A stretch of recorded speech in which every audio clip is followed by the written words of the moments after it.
Sir मेरे 11 साल के करियर में मैं इतना ज़्यादा नर्वस शायद नहीं हुआ हूँ। मुझे आज एक्चुअली कॉन्वर्सेशन के लिए नर्वस हूँ, आपसे इंटिमिडेटेड नहीं, बट मुझे ये है कि आज मुझे अच्छा एक कॉन्वर्सेशन करना है because this is my first time that I am talking to a legend like you. यहाँ पे बहुत सारे एस्पायरिंग एक्टर्स हैं सर। आपने ज़िंदगी में उस दौर में इतनी सारी मुशक्क़तें, इतने सारे स्ट्रगल्स झेली होंगी जहाँ पे सोशल मीडिया या वो किसी के पास एक्सेस था ही नहीं। आप एक बहुत बड़े कलाकार बने आज, बट जब आप नहीं बने थे बट कला के लिए प्यार था और जज्बा था, उस पंकज कपूर को आज क्या बोलना चाहोगे? भाई जो जज्बा उस वक़्त था काम करने का वो आज भी बरकरार है। ये थोड़ा दौर के साथ, वक्त बदलने के साथ, थोड़ा काम आ जाने के बाद कुछ चीज़ें ज़रूर तब्दील हो जाती हैं, लेकिन एस्पायर तो आप कर ही रहे होते हो कि आपको काम मिले और आप वो काम बाखूबी निभा सको। अपने काम के प्रति आपका प्यार और आपका जज्बा जो है वो वैसा ही बरकरार रहना चाहिए जब तक आप काम कर रहे हैं, कम से कम तब तक। स्ट्रगलिंग पीरियड था, मतलब काम तलाशते थे और कोशिश करते थे कि जहाँ कहीं मिल जाए वहाँ पूरी शिद्दत और मोहब्बत के साथ काम किया जाए, और कोशिश आज भी वही जारी है कि जब कभी काम मिल जाए तो मोहब्बत और शिद्दत के साथ, ईमानदारी के साथ वो काम किया जाए। मुझे लगता है वही एक जज्बा था, अपने काम के प्रति प्यार और ईमानदारी, जिसने ये सफ़र तकरीबन 4.5-5 दशक का जो है वो तय करवा दिया। जी, एक्चुअली उसी जज्बे को सलाम करते हुए आपके एक बहुत चहीते फ़ैन ने आपके लिए कुछ पेश करने का सोचा है, तो if we can have you on stage. कल मैंने उनको देखा, वो बहुत अच्छे पोइट्री करते हैं, तो आज मुझे देखना है कि उन्होंने क्या प्रिपेयर किया है। Please put a round of applause for him. मेरा नाम सत्यम दिवाकर है, मैं एक्टर और पोएट हूँ। हम सभी ने आपकी जर्नी देखी है, आप इतने साल से हमें इंस्पायर कर रहे हैं अपने काम के थ्रू। आज भी जब हम पर्दे में आपको देखते हैं तो वो एक कहीं ना कहीं वो गूज़बम्स आ जाते हैं, फिर वो चाहे प्लेज़ हों, और आपको इतने सारे नेशनल अवार्ड्स मिले हैं, सीरीज़ में हो, प्लेज़ में हो, उसके बाद मूवीज़ में हमने अभी भी आपको देखा स्क्रीन पे। तो मुझे ऐसा लगता है कि यहाँ पे जितने भी ये सारे हम लोग कलाकार हैं और सब लोग अपनी मेहनत कर रहे हैं, फिर वो कोई भी क्रिएटिव फील्ड हो, वो चाहे डायरेक्शन हो, राइटर हो या एक्टर्स हों, तो उसको लेते हुए मैं भी इसी दौड़ में हूँ, हम भी कोशिश कर रहे हैं कामयाबी की। तो मैंने आपकी जर्नी को देखा, उसी हिसाब से मैंने एक चीज़ लिखी थी जो मुझे बहुत खुशी हुई। तो मुझे पता है कि इन सब वो रिलेट कर पाएंगे और सब इस मोटिवेशन को लेंगे। वो यूँ है कुछ कि मुंबई सपनों की नगरी है जैसे कहा जाता है, तो सपनों से हकीकत की नगरी है मुंबई। इस कामयाबी की दौड़ में भीड़ बहुत है, यहाँ लोग कम उनके ख्वाब बहुत हैं। कि इस कामयाबी की दौड़ में भीड़ बहुत है, यहाँ लोग कम उनके ख्वाब बहुत हैं। कुछ लोगों का सपना है मुंबई आना, कुछ लोगों का सपना है मुंबई में बस जाना। कुछ लोग यहाँ कमाने आते हैं, कि कुछ लोग यहाँ कमाने आते हैं, कुछ लोग ख्वाब सजाने आते हैं।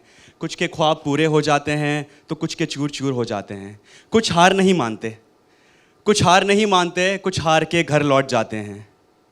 कुछ हार नहीं मानते, कुछ हार के घर लौट जाते हैं। कुछ जीने के लिए कमा रहे हैं, कुछ कमा कर भी जी नहीं पा रहे हैं। कि कुछ कमा के लिए जी रहे हैं, कुछ कमा कर भी जी नहीं पा रहे हैं।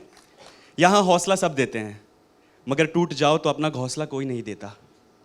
यहाँ माँ की याद सबको आती है, यहाँ माँ की याद सबको आती है, और एक वहाँ माँ वो भी बस याद करके सो जाती है। यहाँ माँ की याद सबको आती है और वहाँ एक माँ है वो भी याद करके सो जाती है। सुना है ये मुंबई देता है तो छप्पर फाड़ के देता है, और जब लेता है तो कहीं का नहीं छोड़ता है। यहाँ दिन में कदम दौड़ते हैं और रात में दिमाग, कि यहाँ दिन में कदम दौड़ते हैं और रात में दिमाग। पता नहीं किस पर विश्वास करें, क्या सच्चा क्या झूठा, क्या अपना क्या पराया। बस लगे हुए हैं इसी दौड़ में, कि बस लगे हुए हैं इसी दौड़ में। एक दिन इन तारों के बीच से निकल के चांद सा चमकना है। कामयाब ना भी हो मगर कोशिश पूरी करेंगे, कि कामयाब ना भी हो कोशिश पूरी करेंगे। अब तक जैसे लड़ते रहे हैं आगे भी लड़ते रहेंगे, अब तक जैसे लड़ते रहे हैं आगे भी लड़ते रहेंगे। ये मेहनत और संघर्ष बहुत है, यहाँ मेहनत और संघर्ष बहुत है। ये मुंबई है, यहाँ लोग कम उनके ख्वाब बहुत हैं, यहाँ लोग कम उनके ख्वाब बहुत हैं। तो thank you so much sir, आपने इतने सालों तक, और मैं ये चाहता हूँ कि मैं जब तक, हम सब लोग चाहते हैं, हम सभी चाहते होंगे, मुझे पता है कि आप ऐसे ही काम करते रहे, हमें इंस्पायर करते रहे हैं। बहुत ज़्यादा खुशी मिलती है कि आप इतने टाइम से वो लेगेसी मेंटेन करके रख रहे हो और इतना काम कर रहे हैं, वो पूरी जर्नी। जो तब से कायम अब तक है। तो सर बहुत बहुत शुक्रिया हमें ये जज्बा देने के लिए। Thank you. आपके वजह से हम ये ख्वाब देख पा रहे हैं और पूरे करें। तो thank you so much. Thank you. Thank you so Very much. sweet. So much Nayan. Thank you so much, thank you, thank you. First जो आपको प्रोजेक्ट मिला वो काम आपको कैसे मिला? अब ये बड़ा मुश्किल है याद कर पाना कैसे। वैसे तो गांधी फिल्म में छोटा सा रोल मिला था, जो रिचर्ड एटनबरा साहब हमारा प्ले देखने के लिए आए थे। तो प्ले देखने के बाद उनको मेरा काम मुनासिब लगा, तो उन्होंने गांधी जी के सेकंड सेक्रेटरी प्यारेलाल जी के लिए मुझे कास्ट किया था। तो वो तो सामने से ही मुझे पता चला था, कुछ कहीं जाने की ज़रूरत नहीं पड़ी थी। उन्होंने ही बताया था कि हम चाहते हैं कि आप ये रोल करें। और मैंने अपने जो उस वक्त डायरेक्टर थे नेशनल स्कूल ऑफ ड्रामा के, उनसे इजाज़त ली और उन्होंने कहा हाँ गांधी जी पे फिल्म बन रही है, तो हम ज़रूर बतौर स्कूल ऑफ ड्रामा के स्टूडेंट्स और रेपर्टरी कंपनी उसमें कंट्रीब्यूट करना चाहेंगे, आप ज़रूर काम कीजिए। तो इस तरह से मुझे मौका मिला उस फिल्म में काम करने का। आज एक ऐसा दौर है जहाँ पे मैं बहुत सारे एक्टर्स को बोलता हूँ कि आज अगर आप विकीपीडिया पे जाओगे तो बोलते हैं कि Indian film actor who has worked in TV, in films and in different languages like in Bengali films, in Malayalam films, in Hindi films. पहले ऐसा नहीं था। पहले ऐसा था कि एक टीवी एक्टर है, एक फिल्म एक्टर है, एक पैरेलल फिल्म एक्टर है, एक कमर्शियल फिल्म एक्टर। आपने वो चेंजेस देखी है, वो पैराडाइम शिफ्ट्स इंडस्ट्री में देखी है। जब आपने चालू किया था तो आपने भी कॉन्सेप्ट कंटेंट ड्रिवन फिल्म से ही चालू किया है। वहाँ पे ना एक दौर था जहाँ पे आर्ट फिल्म्स और पैरेलल फिल्म्स बोल देते हैं। आज वो कहीं ना कहीं those lines are getting blurred. Do you feel कि आज के ज़माने में आपके जैसे आर्टिस्ट को बहुत ज़्यादा बेनिफिट है क्योंकि आप दोनों कर सकते हो without getting tagged? I think मेरे जैसे से आप मुझे टाइप में डाल रहे हैं। नहीं, बिल्कुल भी नहीं बेटे, मेरा कहना ये है कि कोई भी अभिनेता, कोई भी आर्टिस्ट किसी भी तरह का काम कर सकता है, और यही सलाहियत उसके अंदर होनी चाहिए कि जिस भी तरह का सिनेमा बन रहा हो या जिस भी तरह का काम उससे करने के लिए कहा जाए, भले वो माध्यम थिएटर का हो, टेलीविज़न का हो या सिनेमा का हो, इस तरह का सिनेमा हो, उस तरह का सिनेमा हो, रीजनल सिनेमा हो, मेन स्ट्रीम सिनेमा हो, सलाहियत या एबिलिटी अभिनेता को या आर्टिस्ट को अपने अंदर ऐसी पैदा करनी चाहिए कि जिस किस्म का भी काम उसको ऑफ़र किया जाए उसकी तरफ तवज्जो दे के, मेहनत करके वो काम पूरा करने की कोशिश में लगें। हाँ, आप ये बात सही कह रहे हैं कि जिस दौर में मैंने एंटर किया सिनेमा, उस दौर में ये डिमार्केशन डेफिनेटली था आर्ट सिनेमा और कमर्शियल सिनेमा का। लेकिन और ये भी आपने मुनासिब फरमाया कि आज की तारीख़ में उसमें काफ़ी तब्दीलियां आ गई हैं। अब कमर्शियल सिनेमा में भी कुछ कंटेंट बेस्ड फिल्में बनती हैं, और जो सो कॉल्ड आर्ट सिनेमा था उसको भी एक समझ आ गई है अपने आप को कम्युनिकेट करने की लार्जर ऑडियंस के लिए। तो उनको भी कॉमर्स भी मिल जाता है और लार्जर ऑडियंस मिलने के भी चांसेस रहते हैं। तो वो तब्दीलियाँ आई हैं, लेकिन जाहिर है कि over a period of about 40-45 years इतना अरसा तो लग ही जाता है। तो मैं समझता हूँ आज की जो जनरेशन है उनके पास तो ये सब तैयार है। कई प्लेटफॉर्म्स हैं। हमारे ज़माने में तो सिर्फ एक्चुअली टेलीविज़न भी बाद ही में शुरू हुआ। शुरू में तो सिर्फ सिनेमा ही था और कोई माध्यम ही नहीं था सिवाय थिएटर और सिनेमा के। तो आज की तारीख़ में वेब सीरीज़ हैं। आजकल मैंने सुना यूट्यूब बड़ा भारी चैनल है और लोग ख़ुद बना करके उस पर पोस्ट कर देते हैं। लोग अपना कुछ उसका नाम है वो अपनी आइडेंटिटी बना के यूट्यूब पे डालते हैं and they can run their own stuff on that. ये बड़ी मुबारक बात है और बहुत से लोगों को बहुत सा काम करने का मौका इस तरह से मिल सकता है या अपॉर्चुनिटी मिल सकती है to showcase their talent. हमारे ज़माने में या तो थिएटर में आप काम कर सकते थे जहाँ से ऑडियंस को आपके बारे में पता चलता था, और अगर आपकी तकदीर ऐसी है कि कोई डायरेक्टर भी देखने आ गया और उसने आपका काम देखा, जैसे कि रिचर्ड एटनबरा साहब ने मुख्यमंत्री नाम का एक प्ले था वो देखा जिसमें से उन्होंने मुझे सिलेक्ट किया। तो इस आज के यंगस्टर के लिए बहुत सहूलत है कंपैरेटिवली, लेकिन उसके साथ ही कंपटीशन भी उतना ही बड़ा है। तो प्रॉब्लम्स तो हर एक दौर में रही हैं। इस दौर की अपनी प्रॉब्लम्स हैं। जिस दौर से हम लोग निकल के इस दौर में आए हैं उस दौर से कई तरह के प्रॉब्लम्स फेस करते हुए अब इस दौर के प्रॉब्लम्स को फेस कर रहे हैं कि आज का यंगस्टर किस तरह से काम करता है, आज का डायरेक्टर आपको कैसे अप्रोच करता है, आज के असिस्टेंट्स आपसे कैसे बात करते हैं, आपके साथ कम्युनिकेशन किस तरह का होता है। ये सारी चीज़ें over a period of time बदलती चली गई। लेकिन जाहिर है बतौर इंसान आपको जो कुछ चल रहा होता है समाज में उसके साथ थोड़ा बहुत तब्दीली ला के अपने आप को अपने अंदर जैसा आप हैं वैसा बरकरार रखते हुए उसके साथ एडजस्ट करते हुए चलना होता है, वैसे चलने की कोशिश में है।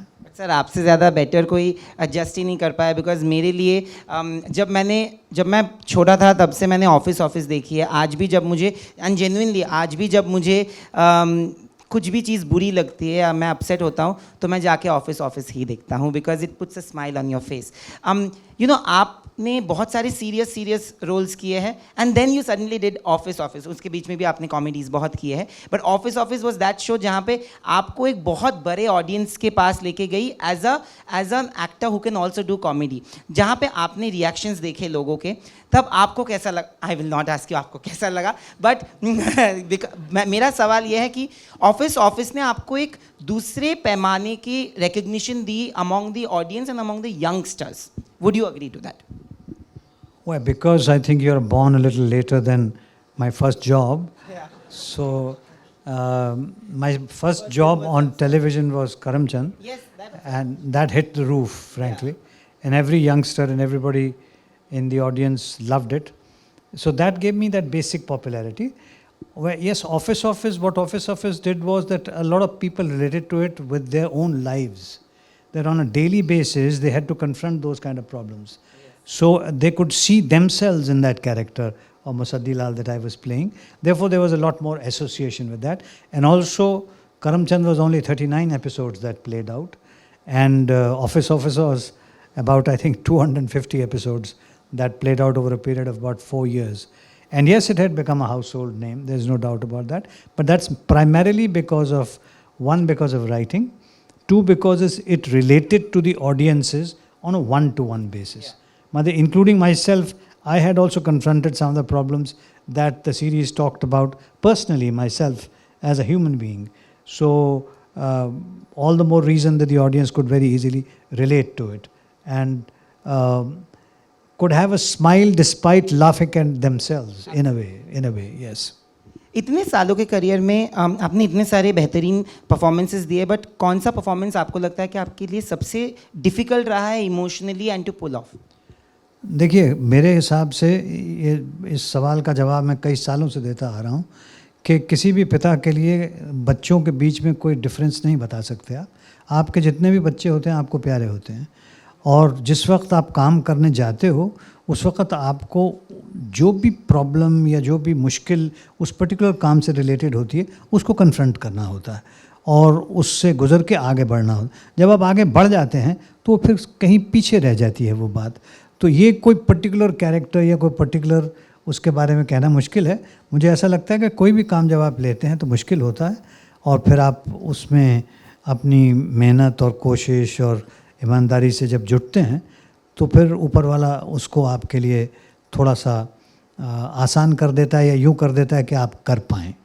तो ऐसा मेरा सफ़र है। कोई एक इंडिविजुअल कैरेक्टर के बारे में बात तो नहीं कर सकता मैं। मैंने विशाल सर से एक इंटरव्यू किया था। विशाल सर और टबू मैम दोनों थे, खुफिया के लिए इंटरव्यू था, तो तब मैंने मकबूल के बारे में बात की थी और उन दोनों ने एक ही चीज़ बोला था कि among all the actors that they have worked with as a film maker, as an actor, you are one of the most authentic, सबसे ऑनेस्ट परफॉर्मर्स हो, और जो भी आपको बोला जाता है आप वैसे ही कर देते हो। How has it been working with both of them on a film like this? Because I think it's been 22 years, almost 22 years to the film, and it's still so relevant. It's मतलब वो एक cult classic जैसी है। जब वो movie release हुई तब वो रिलीज़ होने के बाद बॉक्स ऑफिस पे उतनी नहीं कमा पाई, बट जितना प्यार उसको 22 साल में मिला है, and they were also speaking about the same. How do you look back at those days? Well, everybody has their own view about the other person. They had their own view. But I would be honest that I am grateful to Vishal for casting me in this character. I am also grateful to Nasir, who suggested my name for this character. And it was a pleasure working on the project. I am thankful to Vishal for spending those afternoons where we had a whole lot of discussions about the character, about the script, about the detailing in the character, and how we want to go ahead with it. So it was a very mutual kind of agreement on how the character should be played. As far as the honesty or authenticity towards a given performance is concerned, that comes from the script. If the script gives you that body to work on, then as an actor, it makes you more enriched and it provides you. And if you have a set of such good actors that Maqbool had, I mean, I had probably one can say the cream of Indian actors working at that time with me in on that film. So there was also a sense of scare. There was a sense of that I need to prove myself. I should come up to their standard because these are some stalwarts that I'm working with. But God was gracious and my director was very supportive and my co-actors were wonderful. So that gave me an opportunity to be able to pull out what I could do in Maqbool. Absolutely, sir. Before I move on to the audience, because वो लोग बहुत time से wait कर रहे हैं सवाल पूछने के लिए, मुझे पता है. You know, you've been a director also. तो आज के आपने जैसे कहा कि आज के जनरेशन के एक्टर्स के पास बहुत ज़्यादा कंपटीशन है, बहुत ज़्यादा एक्सेस भी है, पर ऐसा क्या है जो आपको लगता है एज अ डायरेक्टर उनके आर्ट में चेंज होना चाहिए, या ऐसा क्या है जो उनका बेटर है फ्रॉम द प्रीवियस जनरेशन? बेटा, पहली बात तो ये है कि मैं किसी के काम को के बारे में ये नहीं कहना चाहता कि उनको ऐसा करना चाहिए, क्योंकि उनको ज़्यादा पता है कि उन्हें क्या करना चाहिए. मैं अगर उनके काम को देखकर अगर कुछ सीख सकता हूँ तो I would love to imbibe that, I would love to learn that instead of trying to tell them what is wrong with them. Because मेरा ये मानना है कि हर एक जनरेशन जो है वो अपनी ताकत के साथ आगे आती है. उनके अंदर एक अपनी किस्म का एक जज्बा है, अपनी किस्म की एक ताकत है, कॉन्फिडेंस है, अपॉर्चुनिटी भी है जिसको लेकर के वो आगे बढ़ते हैं. हाँ, जो चीज़ शायद अगर तवज्जो देना चाहें वो, तो जो उनसे पहले के अभिनेता या आर्टिस्ट या काम करने वाले हो चुके हैं, उनके काम को देख के अगर उनको कोई इंस्पिरेशन मिलता है या काम करने के तरीक़े को अगर वो उसमें से कुछ हिस्सा अपना करके उसको आगे ले जाना चाहते हैं, so that is the only thing that I can say to them. Otherwise, I think I have a lot to learn from this generation, and I look forward on a daily basis to be able to learn from what is happening in today's time, what is happening with the younger generation, and what is it that today's entertainment world or the world of art is presenting to us for me to pick out of.